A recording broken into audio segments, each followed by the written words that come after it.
to ride. And more exercise. Yes. So sirs, I'm fitter now. I'm more fit. Yeah, great. sirs, we are in the process of being live on Facebook. I'll just ask you to wait a couple of seconds until it's connected. Yeah, electric Okay, one. I can see myself on Facebook now. Mhm. And where are the questions on Facebook? Where do they appear? If They will be in comments. They will be in Okay. comments just underneath the. Okay, so at the moment there is no comment, of course. No. I think I quickly glanced at the other sessions, and I don't think there were many questions. You guys are now officially live, and you can go ahead. Great, thanks. Can we? Okay. So good morning, good afternoon, everybody. Welcome to this session, to this presentation of the Swinga project for Designscapes. A very short introduction what Designscape is and what we have done and how this Swinga project can be framed into the Designscape activity.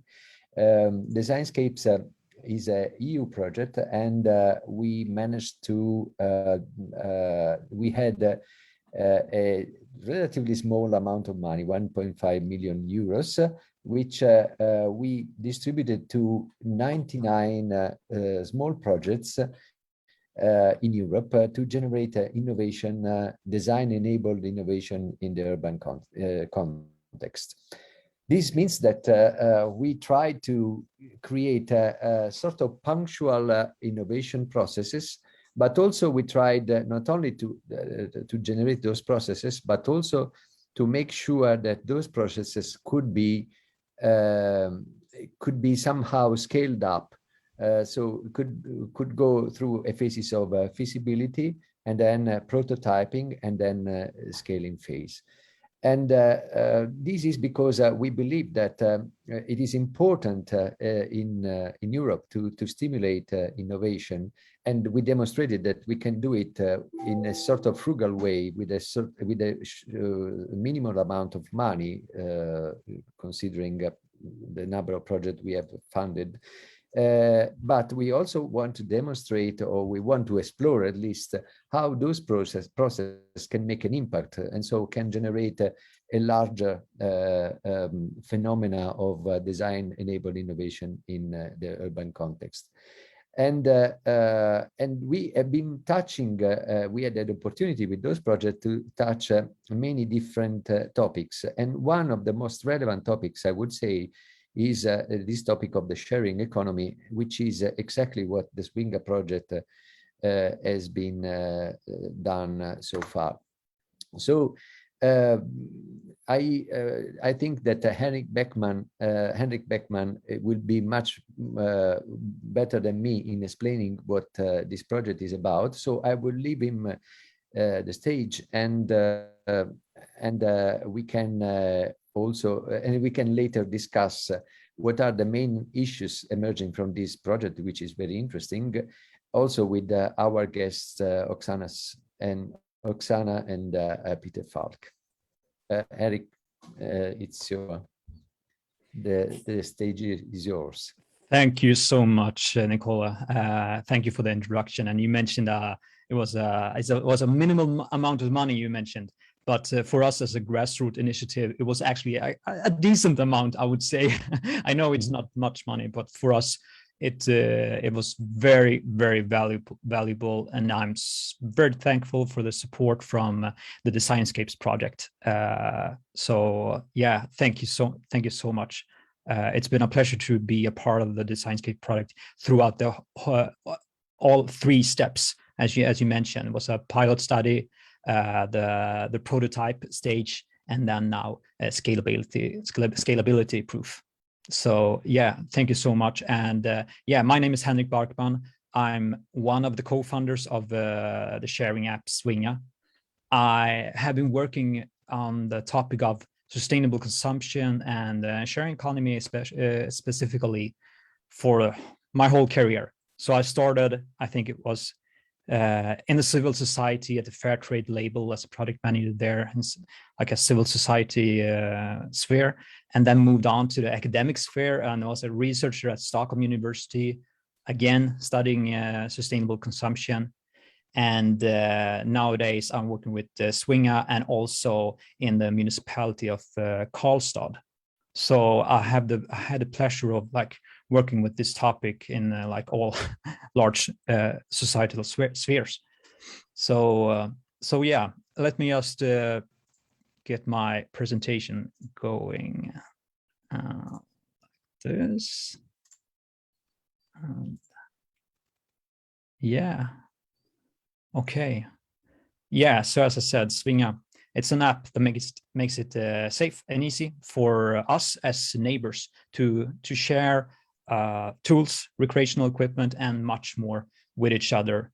And in this way, being a little bit nicer both towards our wallets, our neighbors, and also the planet.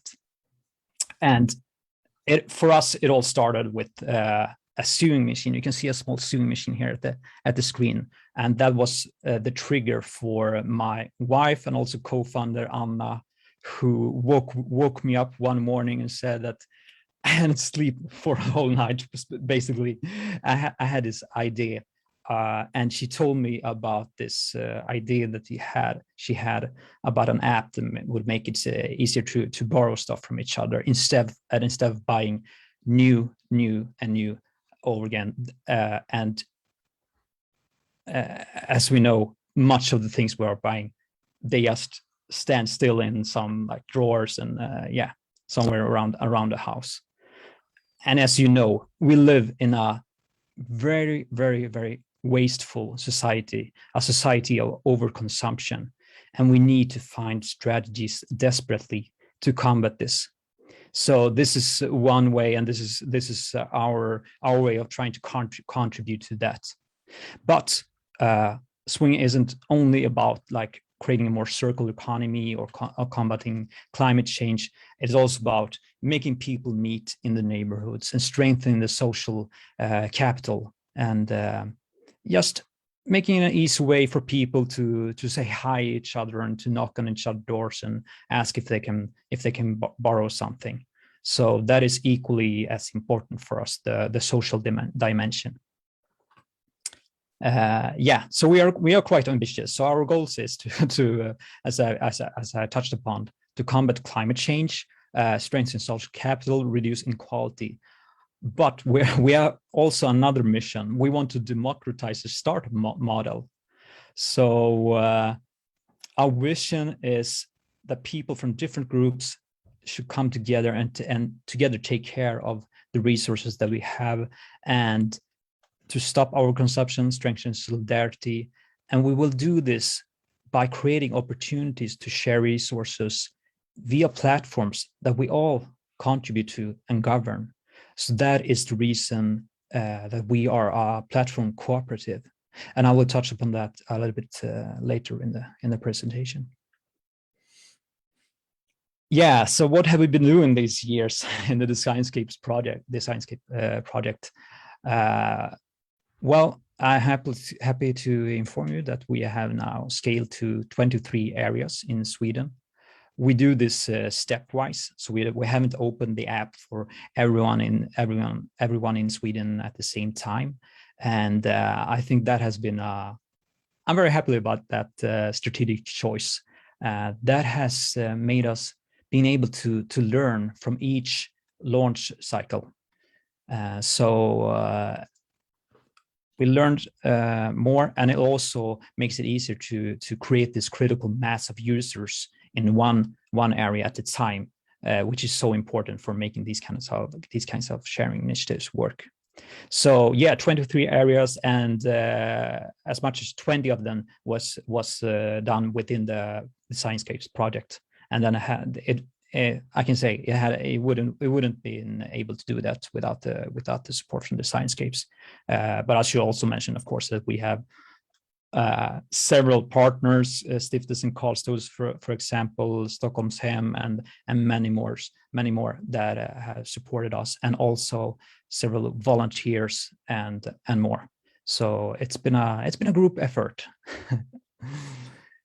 Yeah. So 23 areas. We have approximately 1,500 should be now. This is like an old graph, I think. So 1,500 users, and they have shared well over 3,000 items in the app. And I'll just briefly give a look at the app, and it's in Swedish. So I don't know how much you will understand if you don't speak Swedish, but just to give you a quick glance of how the app looks like. So this is when you first start the app. We start by asking people, well, who would you like to share things with? And you have this slide where you can just choose meters, like a radius of meters.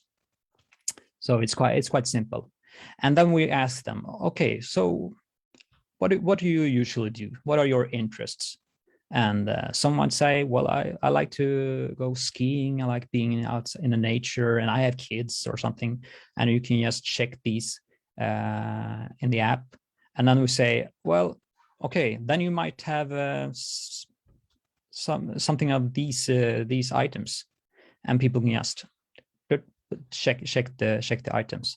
So this is a little bit easier way of sharing what you have, instead of like filling out a tedious form, which people don't do. we noticed, especially when it is kind of service where you don't earn any money from it. Yeah, and yeah, we're happy about that design choice, and that is something that has grown, I think, from us testing the app and these launch cycles, as I mentioned. Yeah, and then you enter the app, and you can. I guess it looks quite familiar if you used like other similar services. I would mention one important difference is that this is like a multilateral based service. So if I click the sewing machine in the right corner, you can see that it says a name, Inger, plus 18. So if I need a sewing machine, I will send a request to Inger, but also 18 other neighbors to ask them if any one of them can borrow me a sewing machine this weekend or whatever. And that makes it much more efficient and yeah, raising the probability that you will actually get what you need fast. Because I mean, out of these 19 people, probably some of them don't use the app that much, honestly, and some of them might not be home, or some of them don't have the specific kind of sewing machine that I needed. So yeah, that is a system that we came up with to solve that problem. And you can of course also ask people if there's something that someone haven't added to the app. You can still ask people in your vicinity if there's someone has what you need. Yeah, so that was just quickly. We have also, during the Designscapes project, developed a functionality to not only borrow stuff for free from your neighbors, but also rent from local companies. And the aim of that is, well, several. First, you can get stuff that are perhaps a little bit more expensive that people don't generally like to share for free, so you can get that. And we're also in this way helping smaller local companies to get started with getting into the sharing economy and trying out a more sustainable business model.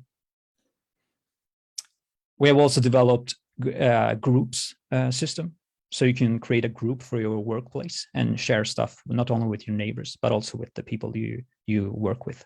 So these are functions that we believe will be rolled out this fall and winter.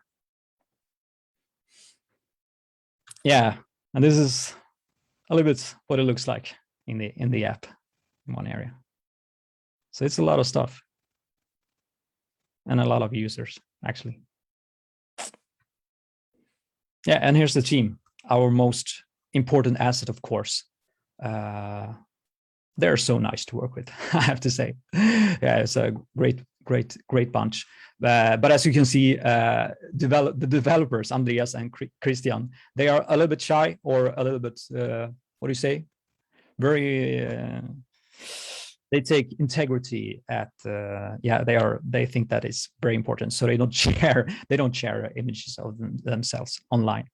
So I made a quick drawing in Paint. Yeah. Enough of that. Yeah, so here are some kind words that people said about the app from users, and also from partners and others. And during one of the launches that we did within the Designscape project, we were mentioned in the TV also.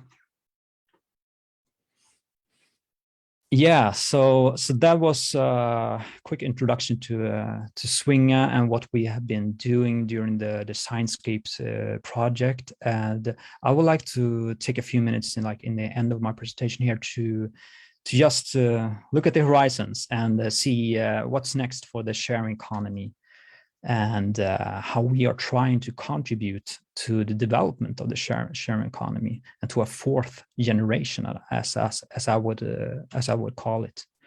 Because I strongly believe that sharing economy hasn't looked like the way that it looked like today forever, and it won't look the same tomorrow. This is not like the end of the history of the sharing economy, and I think it will develop further, of course. And please bear with me now and comment afterwards and give some input on this, because it was a long time since I left the academia. So this isn't very systematically studied, but this is based somewhat on some researchers. You can see the references down below, but also from my own insights in working in this area. So perhaps you can start with the prehistoric era of sharing economy, which was completely analog. This was before digitalisation, and it consisted of mostly small actors or only informal forms of sharing. You can see libraries, of course, shared wash houses, flea markets. You know how you did car sharing and ride sharing? You just put up your thumb, right? But it has developed from that.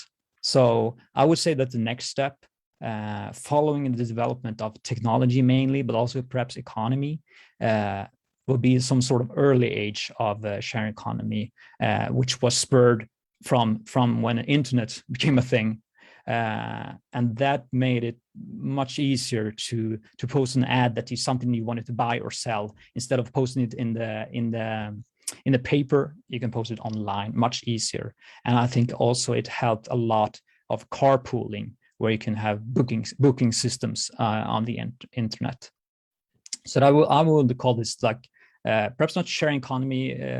Carpooling is, of course, sharing economy, but these are early age forms of sharing economy, I think. And then we have the great two poster children of the sharing economy, Airbnb and Uber.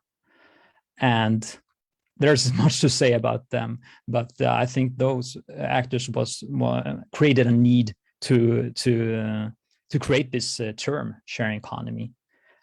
So I think this is the era where we first used sharing economy as a way to describe this form of sharing, or neo-sharing, as someone used a term that someone used as well.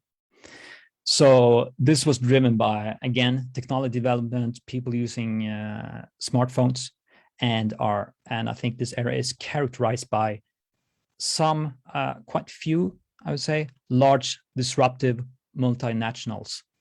And I would say right away, and I think most of you know, they haven't had only positive effects on society. But to my understanding, I think this era consist of not only this, but also a number of more grassroots based initiatives. So they are either analog or sort of like based on more digital alternatives. I mentioned here Lassus, which is a service that isn't around anymore, that tried to build like a Uber competitor based on blockchain. And I think it's quite polarized, the sharing economy this day.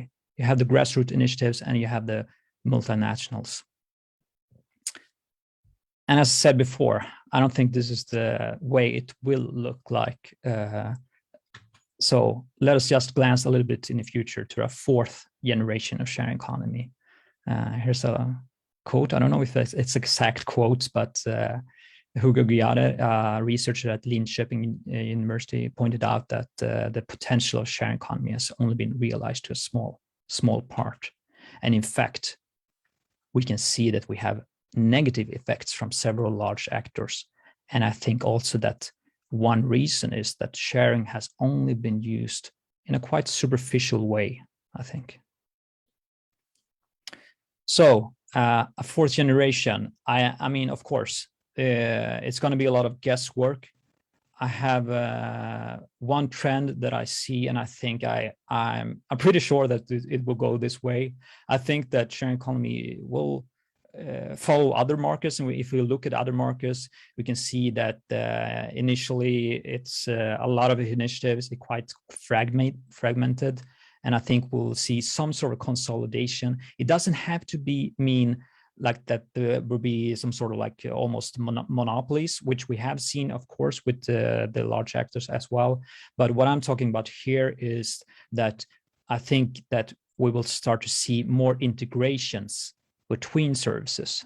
So if you look at different like in the tech sector at large and different softwares, we can see that they use integrations, so you can use one service in conjunction with another. And I also think that we will see more meta platforms, or platforms over platforms. So you can you don't have to have like 10 or 15 different services on your phone, but you have this meta platform that you can use in order to connect with different services. I don't know. This one I'm pretty sure of. I think it will go this way, but I don't know. What do you think? So the next one I'm also pretty sure of. I think that as we see the sharing economy grow, I think it will gain much more recognition from the traditional retail. We have been seeing this in the second-hand market, where these large chains have invested a lot of money in the second-hand services, and I think we will see the same when it comes to more like real like sharing economy. So adoption from these actors in one way or another. I also think that we have already started to embark on this process of sharing economy more melting into circular economy, and I actually think that sharing economy as a term won't be that important that in the future. I think that it will be mainly melted into the circular economy concept. And I think that like for example, traditional retail, they will have second-hand services in conjunction with like renting services and other things. I think it would be even more difficult to separate sharing economy than it has been before. Yeah, so now we come to the more exciting stuff, but also the things that I am much more uncertain of which way things will go. But I mean, this is like perhaps more of a vision and my hopes of a more democratic and also sustainable governance models for the sharing economy. So the million-dollar question is, can tech development lower thresholds for this? And I'm speaking, of course, of blockchain, which has been around for a while now, and it hasn't I don't see that it hasn't taken off, but perhaps it will in the future is apart from using it for cryptocurrencies, of course. I think IoT has also been around for a while, but I think in order to really use it for sharing economy, that is something that also we need to lower the thresholds for that as well. And I have I've seen a lot of interesting products around this, creating like product passports, if you heard about that. So you can really track product from production stage and in the consumption stage, so you can see what it's like, its ingredients, or what do you say, what it's made of and where it comes from. And but also if you share it to another, you can easily see where is my stuff right now, stuff like that. I think also like the no or low code software solutions perhaps could lower the thresholds for creating more grassroots based services. And of course, AI will have a huge impact, and I don't know in what way exactly, but it most certainly will. So, a fourth generation, will it empower grassroots initiatives? It could be so. I hope so. Will it spur more multi-stakeholder governance models? Can be, and I hope so. And I also hope that this can lead to a more set of more diverse models for startups. I think the model where we have now with VC venture capital funding, it's quite narrow, and I think I hope we can sort of make it a little bit more diverse.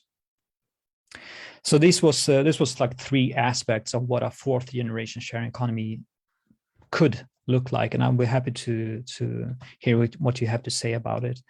You might wonder about this white box here that's been around during this slide, and I also want to take the opportunity to mention that we, of course, with Swinga has been working in order to like support the development of this and trying to make our part to make it happen. So we have put together a product proposal to a Swedish funding agency where we have gathered 5 ID-based sharing initiatives in a federation and created partnerships with some of the largest housing companies and also several municipalities. And I really hope, we're expecting an answer on that product proposal in October. But if anyone is interested in collaborating in this, or have suggestions for funding opportunities for this effort that we're trying to achieve, please let me know and reach out. Yeah, so in sum, Swinga, a platform cooperative for a real sharing economy in smarter and friendlier neighborhoods. Thank you very much. And yeah, let's see if there are some questions, or perhaps you, Professor Morelli, has some comments. Yeah, I have comments, and thank you very much for your presentation. But I would first, I think Julia was connected before via Zoom, but I cannot see her any longer. No, she has to leave. But so I read her question, because I was listening to you and I reading the question, and it was difficult to elaborate, but I read her question, or her comment at least. It is very interesting what you are saying about integration and consolidation of sharing services. We are now completing I think it's completing a case study of the sharing economy in Melbourne, and talk to the tool library. An interesting new thing born out of the pandemic is the delivery service. They started with their volunteers biking and delivering booked items to the users. They have also made a collaboration with P2P car sharing company, which helps them to the deliveries. This is clearly entering into more mainstream markets, where goods delivery has become a norm, particularly during the pandemic times. And then she says that, thank you so much, need unfortunately to leave for another meeting. Also, the Swinga has a fantastic interface, well done, and best luck. Thanks. I don't know if you want to, this is a comment itself, but if you want to add some comments here. Yeah, I mean, I didn't even mention the pandemic, but of course we will see it's been like a crash course in digitalization for the whole world. And digitalization is of course so important for sharing economy. Although, as she mentioned, not all sharing economy initiatives are digital. Many are in fact analog. But perhaps that will meld together also. I don't know. But yeah, so the pandemic will of course have a great effect and perhaps like quicken the development, I think. Yes, and I don't know if Peter Falk has any comments on this. Hi, Peter. Hi, Nicola, and thank you very much, Henric, for a brilliant presentation, as always. I have one question regarding the fourth generation of sharing economy, and that's the role of data. And I get back to that. But if you look at Uber, for instance, their business model was on one hand taking people from point A to point B. But the second part of their business model was gaining new insights on mobility. They generated a whole new landscape of data that they could use in order to make profit or whatever. But what kind of data can Swinga generate in order to gain new insights? And what role do you see data playing in both a positive and negative way? So just not as much a question as a request for an elaboration. Yeah, thank you, Peter. And I think actually that you can answer that question better yourself, I think. But from my point of view, I don't know. Data, from what I see, seems to be something that would help the large actors mainly. I think they have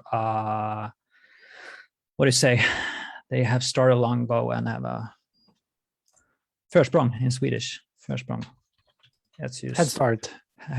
They have a large head start, I think. So they have like amassed a lot of data already. And I don't think that can grassroots initiatives catch up, like Swinga that you said. Can we catch up? I think that would be, of course, difficult, I think. So I think if you only look at data as it looks like now, that would lead to a more like monopolistic situation, I'm afraid. And I don't have the knowledge enough to see how we can try to democratize data. But that is something I know that you have studied, and if you have any ideas what we can do there, that would be, of course, very interesting to hear more about. Yeah, well, thank you for your reflection, and let's grab a coffee to talk about it.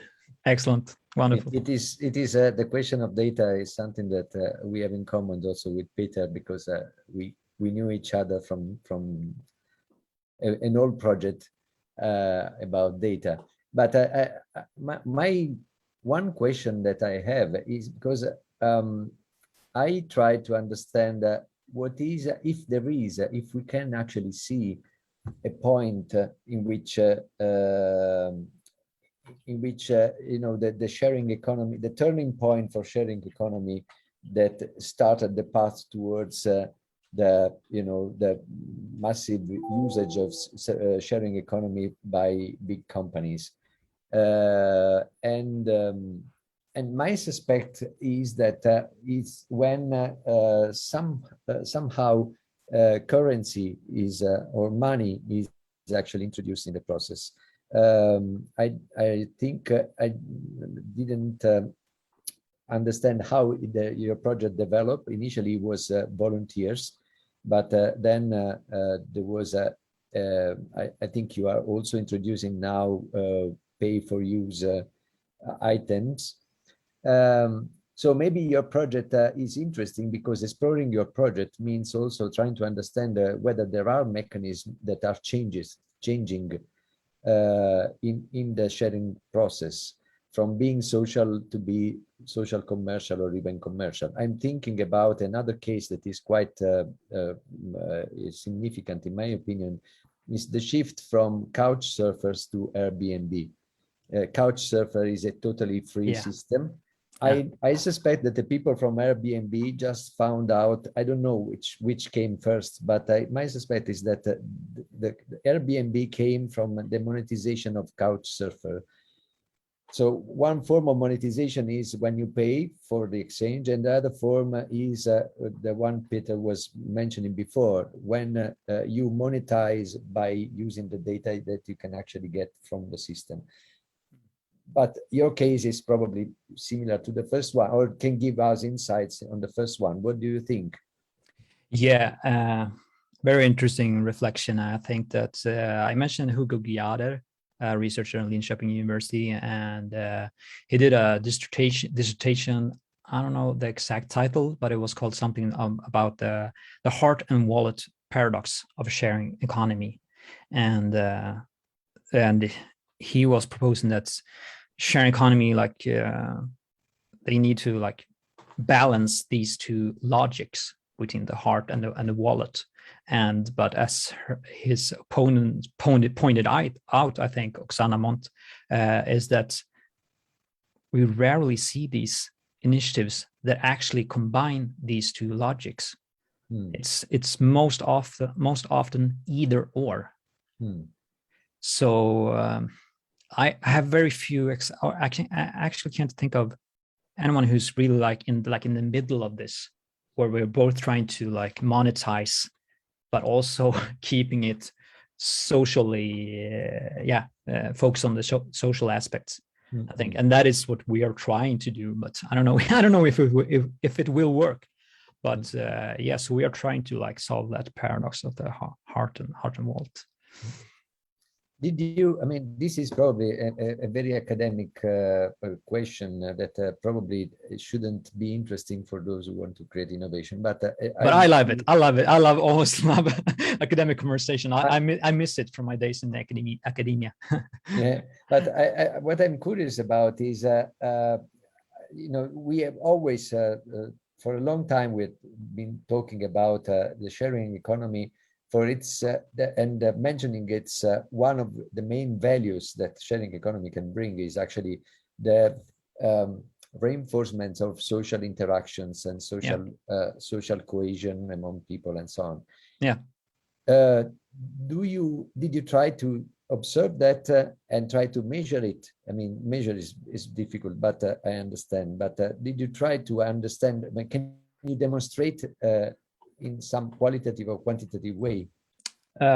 Yeah, so we have plans around that, and we've been thinking about that a lot. And I think it would be possible to, but if we could label our data more, so we can like label which group someone fits into, and then we can see who sends requests and who sends answers to who, and in order to see our people are.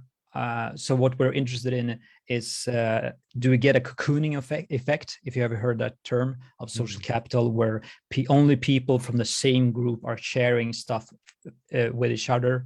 Or can we see this bridging social capital function of Swinga, where people who are initially from like sort of different societal groups, different ethnic background, different income level, and other aspects, are they sharing stuff with each other?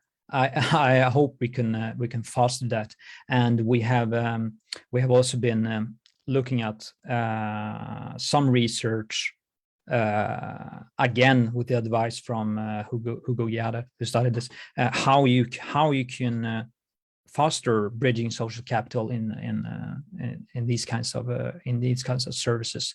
And one thing that we've been doing is that we are not using a traditional rating based trust system, which we have seen in research has a negative effect on social capital actually, and sort of like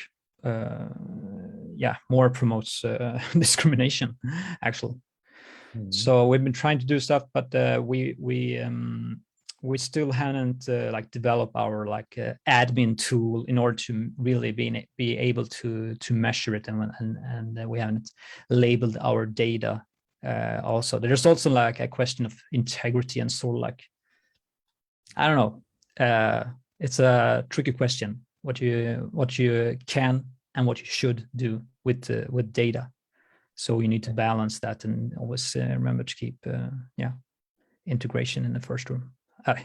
integrity in the first room, I think. It is also a little bit difficult because, well, if the aim of improving the social capital, and so the interaction among people works, your system should not be used anymore, because I mean, when people start, I mean, if you manage to create at least a bubble of people that know each other and know that they can exchange those things, and they start seeing each other more often, then they don't need to communicate by the app. Oh. And so they communicate directly. No. So you know, the success of the initiative could be the lack of success of the app, even though the app is still useful for increasing, I mean, generating a larger. Yeah, but definitely. And I think we actually have more like anecdotal evidence on that. People saying that they started to borrow stuff via the app, but then they, as you said, well, now I know that this guy has this kind of thing that I will use once, twice per year or something like that. Mm-hmm. So they will go directly to them and ask them. But it can also, I mean, they can also choose to use the app. But and I mean, that's what's so wonderful about being like a ID-based cooperative, that that is not a problem for us, actually, because money isn't our first aim, at least, although we recognize that we do need to have income in order to make the product, to develop the product, of course. But it's not our main concern, so it's not a problem. But what is the business model? How do you plan if once the Designscape is finished, and but you will still have costs for managing the system? Where are the so we have two like systems, or some two models that we're working on, and the one is when you rent something from a local company, we'll take some sort of fee on that. So that is very like traditional to what other services are doing. But then we have also been working more and more with the housing companies who has entered this this market, and who want to like provide something more for their guests, or for their tenants. So they are becoming more interested in sharing economy, and see that can create more like attractive communities and attractive housing, and as a service to their tenants. So they are becoming more and more interested, and so we are talking with several of them regarding some kind of partnership, and in the future there might be some kind of income from that kind of partnerships with those actors, I think. Mm-hmm. And I can't say any more than that for the moment. Mm-hmm. And you work at the municipality. Did you also consider having a sort of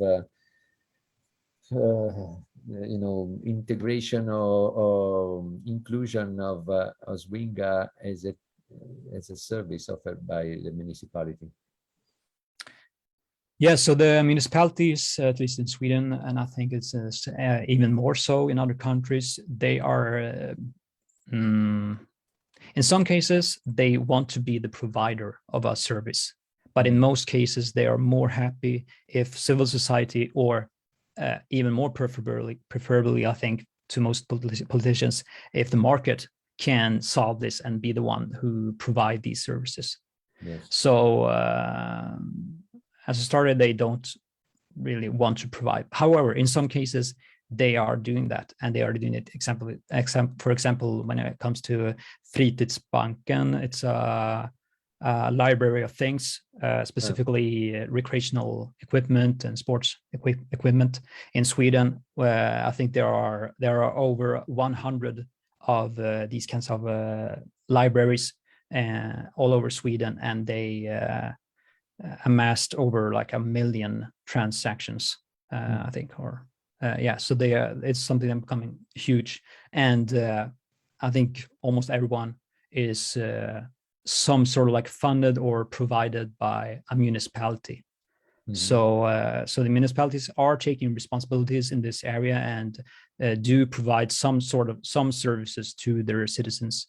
But I haven't seen like an interest in the kind of service that we provide, and I think we would be more happy if we can do it by ourselves with the support, like more not passive, but more lean back support from the municipality, so they can do like communications campaign about what kind of sharing services there are in their city. More and more cities in Sweden use something called the smart map, which is a map over all the sharing initiatives in your city. So I think they can be like enablers and use other forms of support. And you should speak more to Julia, who was here for a while, who is the real expert on this in this field. But I haven't seen an interest in taking a more active role in providing a service like Swinga to the citizens. Yeah. And you said 23 municipalities are involved in the project now. It's 23 areas. So it's I don't know how many municipalities. It's like 6, I think, and there are different areas within different city parts in those municipalities. So I think half of them at least are in Karlstad, where we are based. So that's pretty natural, where we have a great network, of course, and was the easiest areas to start with. So the scalability model is not, wildfire scalability, but it needs to have sort of it's nodal. You need to find the areas. For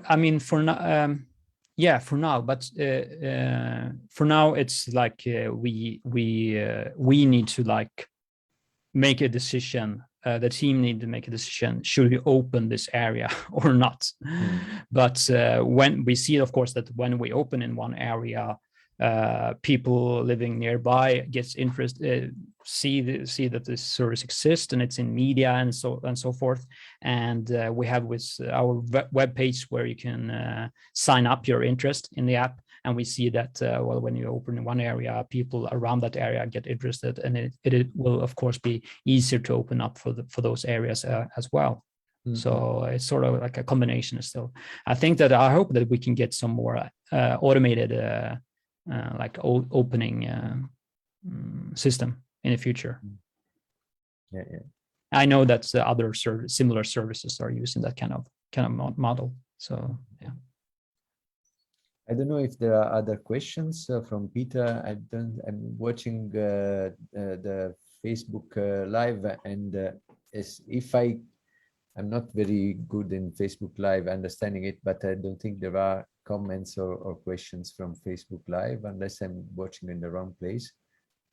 I can just drop in that in that Facebook event in the future. So if someone sees this afterwards, I can answer questions in the comments field, even though you answered this, even though you didn't follow this live. And I have the very last question, that this idea came out with Designscapes, or was something that was developed because you said, I don't remember exactly all the project, but you said that you follow the path from the feasibility to prototyping to So we did, but we did actually started before that, but we were in a very early stage before Designscapes. So we have taken some large steps during this product. The prototype. Designscapes allowed you to generate the prototype, right? Yeah, or at least a part of the prototype. So we have like one very basic part of the prototype already, and then we developed like a more full prototype during the prototype stage. And the prototype was the app. Yeah, we of course we have been working with like using like these services like InVision and stuff like that, also making those kinds of like wireframe prototypes as well. But yeah, was the prototype. To have them, this is my personal curiosity, because many times I try to start, not many times, not 2 or 3 times, I try to start communities or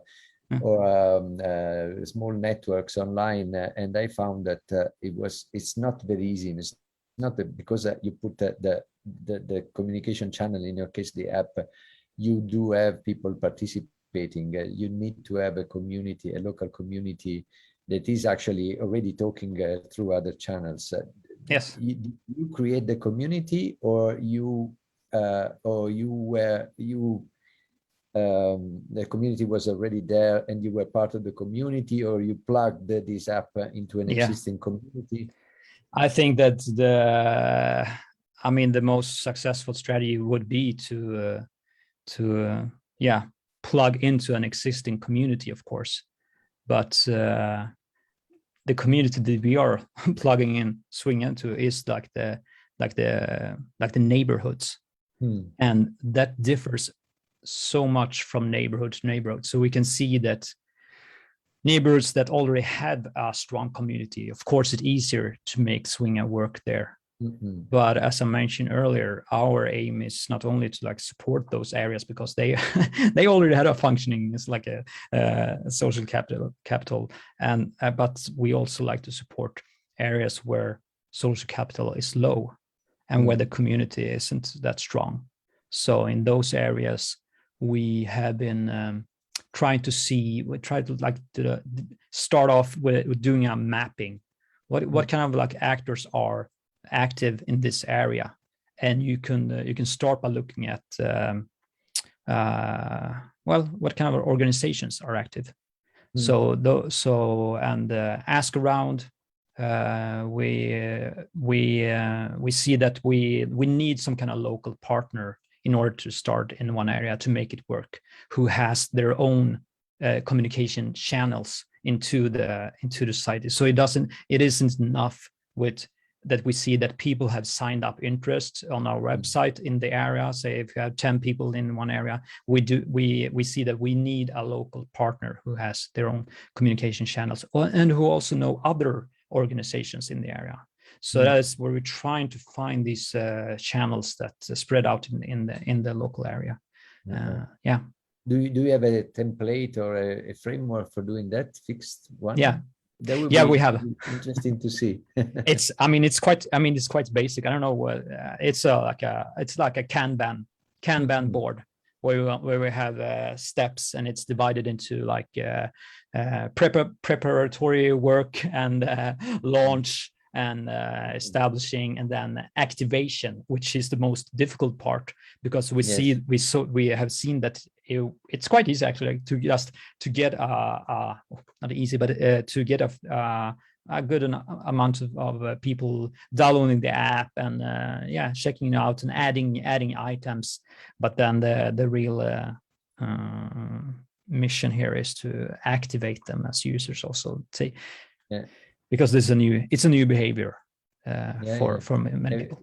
I think you should somehow institutionalize or make codify this system here, because if someone wants to start a Swinga group in Malmo, I don't know, then they probably have the life facilitated by the fact that they have a sort of checklist of things to do. I mean, and saying so because if it was in Danish, I would try to, in my area in Copenhagen. And since I'm not Danish, I'm certainly not the best person. We call these people that you mentioned before, the one they have the channel, we call them community providers. I'm not a good community provider because I don't speak Danish. And so, but I would see from your scheme, who should I contact? I mean, what is the profile that I should contact? And if there are other issues that I should take care of.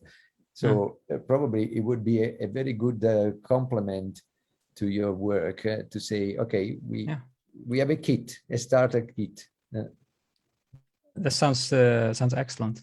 And I think that we are perhaps on the path of that way.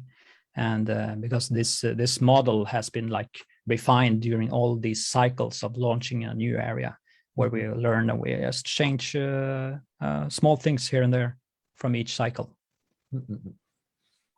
Yeah. Okay. If there are no other questions, maybe we can close this meeting. For me, it's been really interesting, and I would really like to thank you, Henric, for this presentation, and also for those who will probably see it later also on Facebook. I think it will be really interesting. And thanks to Peter too, and also to the other people that participated. It's a time of the day that sometimes is not easy because people are working, or but I think the Facebook Live would be a very good opportunity to see it again and be inspired. So thank you, and good luck with your Swinga. And if you publish it in English or in other languages, let me know. We actually, since you mentioned it, that is what we're working on right now. Yeah. So we have been partnered with a student housing company, and they said that we need to have it in English. So we're fixing that now. Yes. So it will come in English in one month or so. Yes. Yeah. Thank you. Yeah. Thank you very much, Nicola, and thank you, Peter, and everybody else. Bye-bye. Bye.